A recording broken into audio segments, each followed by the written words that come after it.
Salut YouTube, tu t'apprêtes à regarder un petit échange que j'ai effectué avec Thibaut Soubera. Thibaut Soubera, coach de gymnastique, coach de coach, déjà reçu 2 fois sur le podcast Upside Strength. Donc n'hésite pas à aller regarder ces épisodes en amont de notre petite interaction. On va parler de profilage. Je parle de profilage physiologique, il parle de profilage musculaire et de différents protocoles qu'il souhaite mettre en place dans les mois à venir. Et on a donc un petit échange sur l'opportunité que ça peut donner, autant pour lui que pour les athlètes et les coachs dans un domaine, dans un monde comme le CrossFit, qui bénéficie grandement d'avancées technologiques et de développement également des connaissances et de la manière dont on peut appliquer au mieux différentes approches, différentes méthodes afin d'améliorer ses performances. Donc voilà, sans plus attendre, mon échange avec Thibaut. Allez, ben écoute, je t'écoute Thibaut, C'est comment je parfait. peux t'aider? Alors, l'idée était de discuter ensemble un petit peu sur ce que tu avais pu mettre en place, tu vois, sur tes process, sur le profilage physiologique. Hmm. Et mes questions étaient relativement finalement simples. Comment déjà tu as déterminé un petit peu le cadre de ton profilage?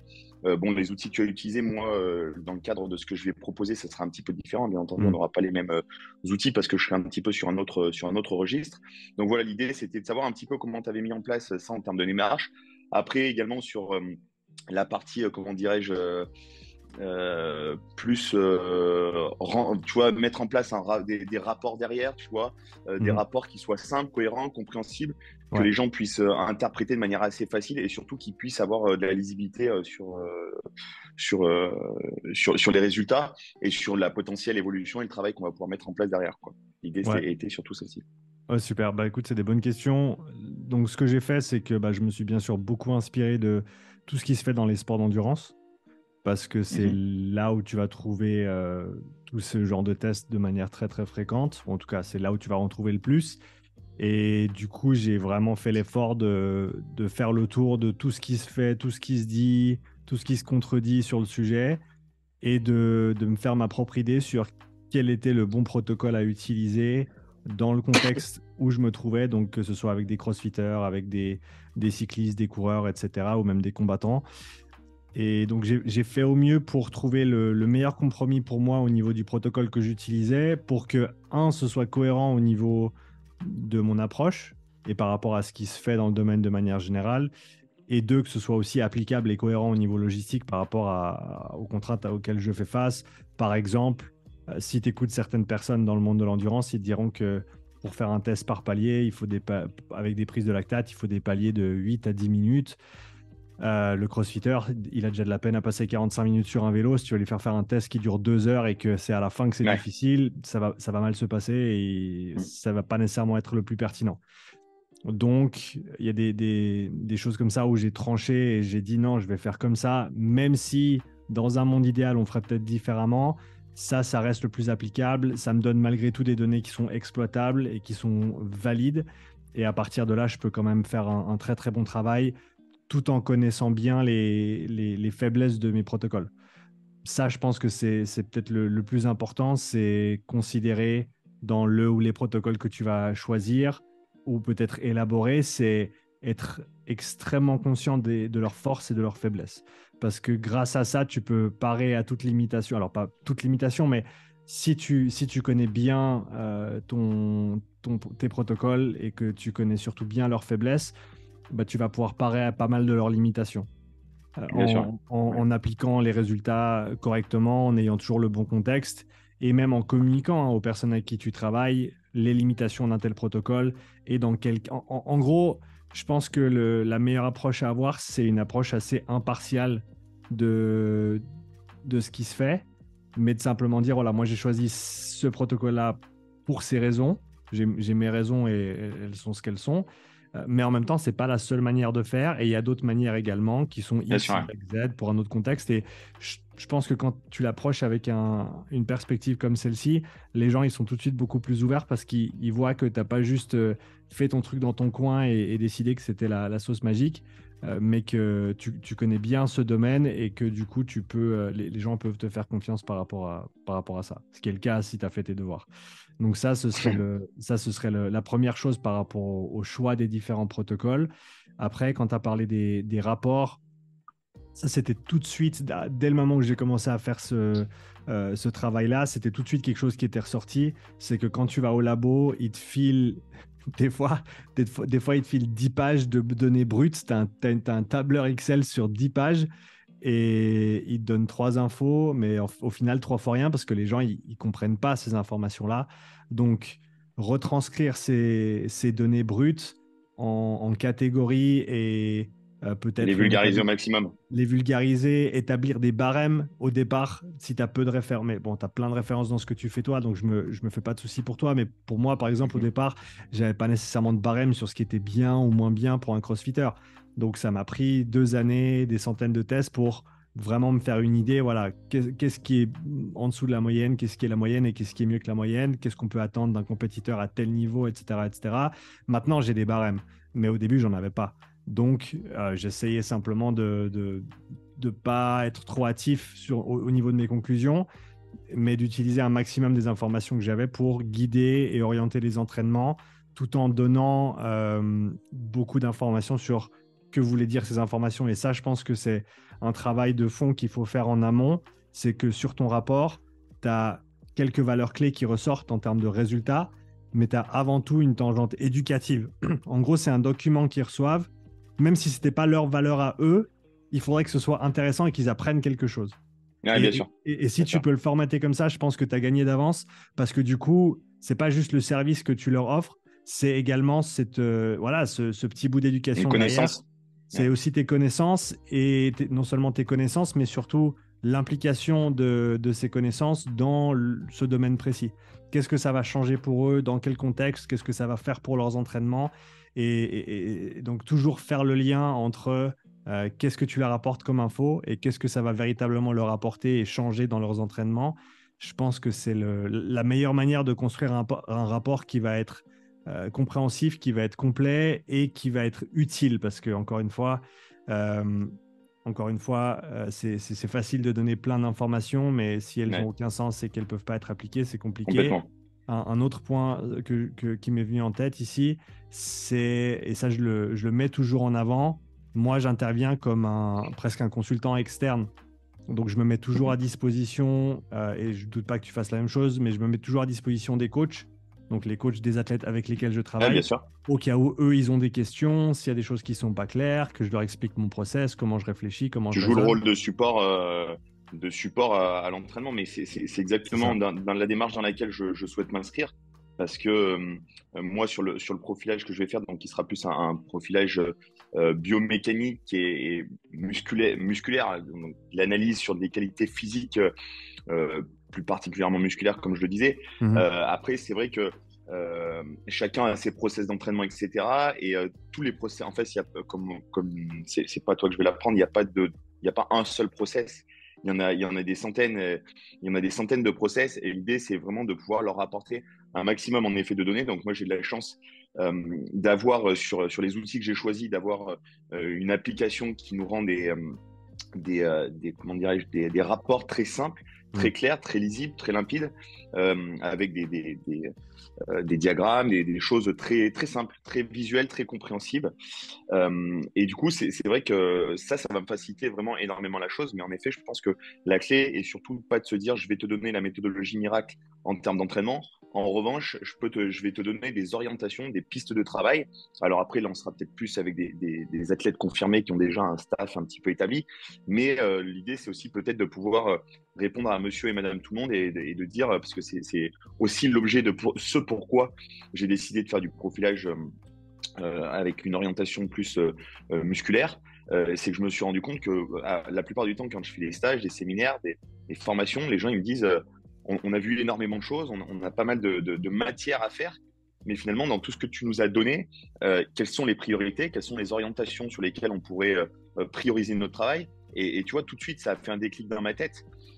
Et c'est quelque chose que j'ai rencontré finalement un petit peu tout au long de ma carrière, tu vois, de dire comment on peut tester de manière simple et de manière efficace, mais surtout à chaque fois que le test ait la même cohérence, si tu veux. Parce que moi, j'ai été confronté à ça dans la gym, où on faisait des tests physiques, mais finalement, il y avait beaucoup de choses qui étaient relativement subjectives. Donc tu mets un trait pour matérialiser, tu mets une ligne, enfin, mais tu vois, ça manque de pertinence. Mm. Les tests ne sont pas toujours faits dans les mêmes conditions. Alors que je sais que là, j'aurai des outils où ça sera vraiment extrêmement pointu, extrêmement précis. Et encore une fois, on sait que sur certains athlètes, pour franchir à un moment donné des paliers, tu peux plus te contenter de faire des choses simples et basiques, mais il faut aller dans des choses quand même qui sont beaucoup plus pointues et beaucoup plus à la fois pointues, mais à la fois lisibles aussi. Et je pense que en tout cas, c'est l'objectif que je me lance et je dois l'avouer que tu m'as beaucoup inspiré justement sur cet aspect-là parce que ça faisait un moment donné que je cherchais un petit peu, et puis bah, voilà, j'ai trouvé aussi les outils nécessaires. Mais voilà, je pense que c'est vraiment quelque chose d'intéressant parce que les données physiologiques en CrossFit, on sait qu'elles ont un rôle capital et tu l'as prouvé à de multiples reprises. Mais je trouve qu'aujourd'hui, peut-être que les aspects musculaires, c'est relativement compliqué à évaluer. Parce que je veux dire, oui, c'est facile de dire je suis passé de 5 pull-ups à 10 pull-ups. Oui, d'accord. Par contre, on est sur un geste qui est relativement spécifique. Mais à un moment donné, quand on veut vraiment avoir une évolution ou une tendance d'évolution sur le développement de patterns un peu plus spécifiques, un peu plus techniques, si je prends des patterns par exemple comme l'antépulsion, la rétropulsion, l'adduction, l'abduction, Mm. tu rentres tout de suite dans des choses qui sont très très spécifiques, dans des gestes qui sont très très spécifiques, notamment sur la gym.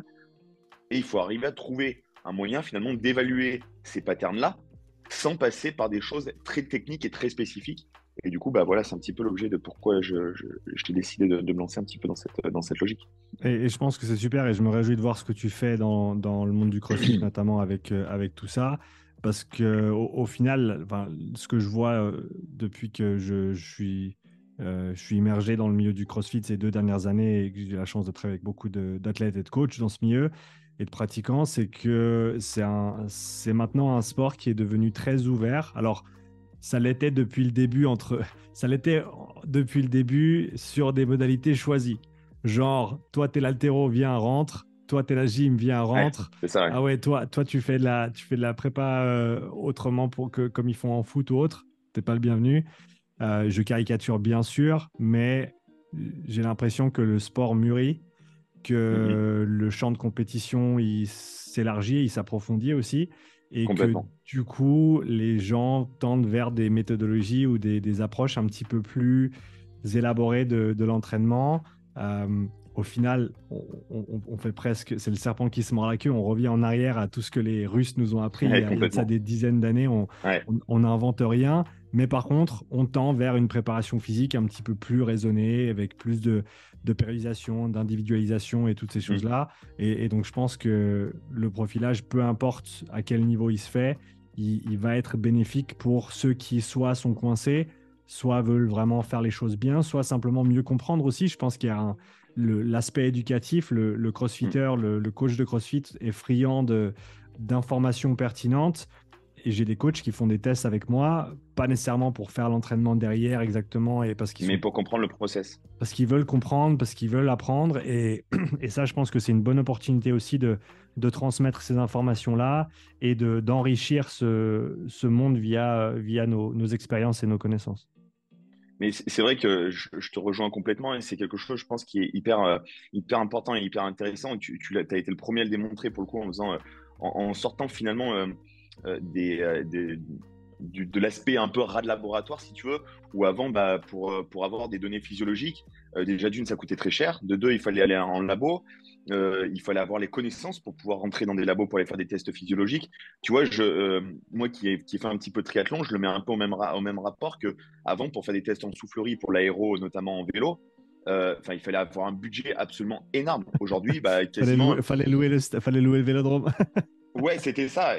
Maintenant, il y a des athlètes qui ont des athlètes qui sont des bons athlètes, mais qui sont pas des top athlètes, qui ont accès, pardon, à ce genre d'outils. Et c'est vrai que moi, bah, du coup, quand j'ai découvert ton travail, bah, ça fait déjà un petit moment qu'on se connaît, mais Hmm. tu vois, moi, je cherchais un petit peu des outils aussi comme ça de terrain sur l'analyse du mouvement, et je suis arrivé à trouver des choses, notamment grâce à la marque Invent. Je sais pas si tu en as entendu un petit peu parler, Hmm. qui permettent justement de simplifier et d'amener finalement des tests de laboratoire qui avant étaient relativement complexes et assez laborieux à pouvoir réalisés, aujourd'hui, on peut les emmener sur le terrain et surtout, on peut les personnaliser. Et c'est ça qui est extrêmement intéressant. Et je pense que non seulement les athlètes, les coachs, les athlètes débutants, les top athlètes, voire même voilà, des personnes entre guillemets lambda qui font du sport simplement juste pour le plaisir. Il y a vraiment, le profilage peut vraiment correspondre à tout le monde parce que tu en as sur lesquels ça va amener de la performance. Tu en as d'autres sur lesquels ça va amener de la lisibilité dans leur progression. Tu en as d'autres sur lesquels on va simplement pouvoir peut-être établir des déséquilibres qui peuvent peut-être être la cause simplement de douleurs qui vont être récurrentes, par exemple au genou. Par exemple, si je prends l'exemple sur la gym, c'est très souvent des sollicitations et des douleurs au niveau des épaules. Donc, ce sera vraiment quelque chose qui sera ouvert à tout le monde et c'est aussi ce que je voulais faire. Et c'est ce que toi, tu as aussi très bien fait finalement. Alors, forcément que sur les données physiologiques, les gens, on est déjà plutôt sur des compétiteurs parce que les gens qui pratiquent lambda, tu m'arrêtes si je me trompe, ils trouveront peut-être moins d'intérêt. Néanmoins, moi, peut-être que par rapport à ce que je vais proposer, ça sera peut-être intéressant parce qu'il y a des aspects de performance, mais il y a aussi des aspects de santé qui peuvent être assez intéressants.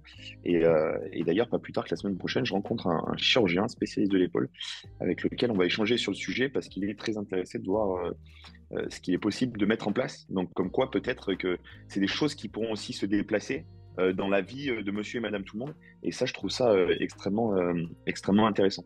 Ouais, je pense que si tu peux pallier au désavantage du déplacement juste au niveau logistique, si toi tu peux amener ton matos, si toi tu peux être sur place, si toi tu peux être dans l'environnement d'entraînement slash compétition de la personne, peu importe qui elle est, c'est un gros avantage déjà, comme tu l'as dit, et de pouvoir retranscrire toutes ces informations. Et c'est intéressant ce que tu disais par rapport aux compétiteurs et monsieur, madame, tout le monde. Moi, je vois des deux et ça dépend vraiment, encore une fois, de leur intérêt et de leur intention parce qu'il y a des gens lambda, entre guillemets, qui s'entraînent mais qui n'ont aucun désir de compétition, mais qui veulent en savoir plus, mais qui veulent comprendre un petit peu mieux ou qui sont coincés et qui veulent juste se décoincer. Et inversement, tu as des compétiteurs qui veulent pas en entendre parler. Je veux dire, ça existe Ah, bien aussi. sûr, Donc, bien sûr. ouais, tu as vraiment un petit peu de tout, mais je trouve toujours intéressant parce que c'est très souvent des gens qui sont intéressés par ce que j'ai à dire et à faire. Sinon, ils ne viennent pas me voir. Et du coup, quoi qu'il arrive, s'ils font appel à toi, tu sais qu'ils sont intéressés et que vous allez pouvoir, ils vont pouvoir sortir quelque chose de l'interaction et que tu vas pouvoir très certainement les aider à mieux faire. Et s'ils faisaient déjà bien, parce que ça arrive des fois, hein, que voilà, ils faisaient déjà tout juste entre guillemets, et ben ça consolide juste l'approche et ça donne une perspective supplémentaire à ajouter à leur panel et à la vision de la manière dont ils s'entraînent. Ouais, c'est clair que c'est aujourd'hui, je pense que c'est ce dont les gens ont besoin en termes de lisibilité. Alors après, le CrossFit, c'est un peu différent parce qu'il y a quand même des références, tu vois, avec des benchmarks, etc. Mais c'est vrai que du coup, sur certaines qualités, sur certaines choses où des fois on a l'impression, tu vois, arriver à un certain palier, de plus forcément progresser, et ben Mm. le fait de pouvoir tester, de pouvoir réévaluer peut-être à la fin d'un cycle, ça permet d'avoir, tu vois, vraiment quelque chose de pertinent. Où des fois, on va peut-être pouvoir se dire, bah, tu vois, on est à la fin de ce cycle ben, on a la sensation des fois de peut-être pas forcément avoir avancé, mais des fois, il peut y avoir, par des choses chiffrées, par des choses très cartésiennes, on peut arriver à mettre en place euh, un, comment dirais-je, un gain de confiance en se disant, bon, bah, c'est bon, en effet, comme tu dis, je suis sur la bonne trajectoire, je suis sur la bonne piste. Et je reviens juste sur ce que tu disais précédemment, c'est vrai que de pouvoir se déplacer aussi dans les structures, c'est aussi pouvoir leur montrer que même si on n'a pas forcément le matériel, un matériel très évolué, très avancé, on peut toujours arriver à trouver des solutions pour tester, pour mettre en place des choses avec le matériel dont on a à disposition. Tu vois, c'est un Mm. truc que je rencontre très souvent quand je fais des programmations ou quand je me déplace sur les séminaires ou des gens qui voient mes vidéos et me disent ouais mais c'est facile, toi tu es dans une salle de gym, etc. Mais en l'espace de 30 secondes, j'ai détruit le mythe parce qu'en fait, une salle de CrossFit, c'est hyper riche aussi. C'est hyper riche en termes de matériel, en termes de possibilités, de capacités d'installation, d'amélioration, d'optimisation, etc. Et c'est vrai que des fois, les gens, c'est bien de pouvoir se déplacer et leur dire, bah, en fait, ce que tu vois à travers mes vidéos, bah, en fait, toi, tu peux tout à fait le dupliquer chez toi, peut-être d'une autre manière, mais néanmoins, le résultat sera le même. Donc, c'est aussi leur faire comprendre certains process. Et comme tu le disais, je pense que c'est intéressant justement le fait de pouvoir se déplacer chez les gens. Je pense que c'est un véritable plus.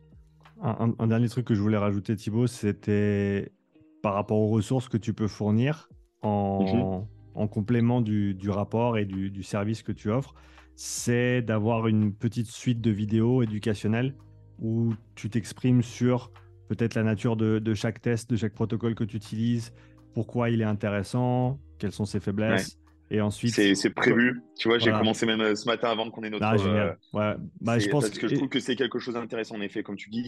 Ouais. Comme tu l'as très bien dit, hein, c'est la notion éducative à fond et de Mhm. dire à un moment donné, c'est bien de faire un test, mais on va pas le faire bêtement et méchamment.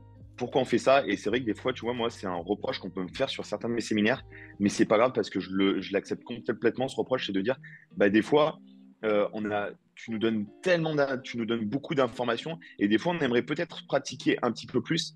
Et des fois, je leur dis, oui, mais en réalité, c'est pas parce que tu auras pratiqué un quart d'heure de plus que ça va t'amener un véritable avancement dans ton travail. Par contre, le discours que je t'aurais tenu peut-être pendant un quart d'heure de plus à t'expliquer, à t'apporter des arguments, à t'apporter de la compréhension, de la lisibilité sur ce qu'on a fait, ça, c'est un truc que tu pourras dupliquer tous les jours à l'entraînement.